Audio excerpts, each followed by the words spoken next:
We've been talking this hour about couples getting divorced after age 50 and what it feels like to navigate that new chapter later in life. Now, Kelly says she knows all about this because she's 51 and dating after divorcing 5.5 years ago.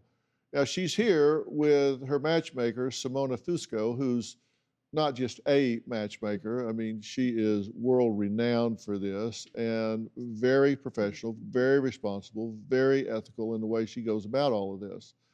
And Simona, you say that you have, through some real careful vetting and screening, found someone that you think is compatible and that Kelly is compatible with as well. Yes. Did you want me to tell you about him? Or? Yeah. Well, let's meet him. Okay. It's time for Kelly to meet her match. His name is Alex. So, Alex, why don't you come on out?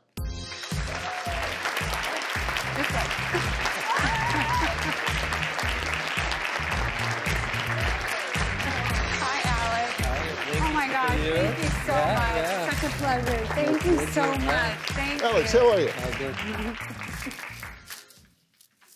Oh my goodness, thank you. So kind.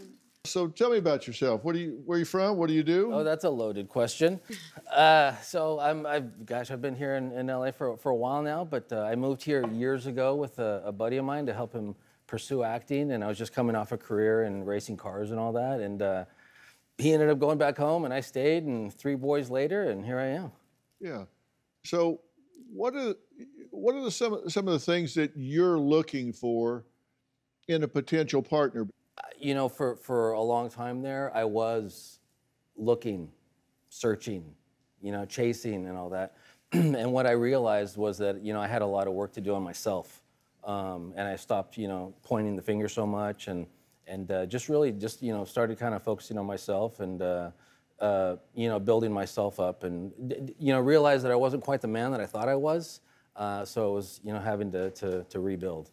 When you came out and met Alex, what was your first reaction? Oh, well, I mean, I'm surprised, and I'm. This is so nice. I'm so flattered. I'm so flattered. The flowers. It's always wonderful to get flowers on a first date. I think there is a lost art in being a gentleman sometimes, and chivalry is not dead. So thank you for that. What is the worst dating experience that you've had in your 50s so far? I would say probably, you know, 5 minutes into sitting down, not wanting to be there. Simona, why do you think Alex and Kelly are a potential match? You really didn't get into what you do, but he's had a pretty big career as a race car driver. I mean, he raced with the likes of Andretti. You're being so, you know, quiet about that. I mean, that's pretty impressive. So he's super adventurous and fun, outgoing. He's a family man. He's just a good, solid human being. And he's, I think, done the work on himself and learned from his mistakes and his experiences. So he's ready, you know, for the rest of his life. And I think you're in the same place. That's why. She's good. Yeah. Yeah. There's something that I've always leaned into for people called, that I've called infrared dating tips that I always tell women are important things to cover really early on. Number one being, if you're serious looking for a relationship, is whether someone can commit. Will he be a loving and nurturing father? Will he treat me well? Any major flaws and definition of his character. It's just you have a mindset about what's important to you. Because if there are deal breakers early on for either one of you, you want to know that. And, you know, that's a reasonable thing, right? That's what you want to know. And, of course, you've done a lot of that going in already.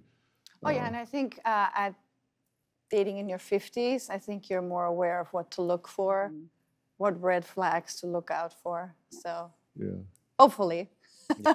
But that's what I'm here for, to help you with that as well. Do you have a story or a question for me? Click the link in the description and tell me what in the world is going on.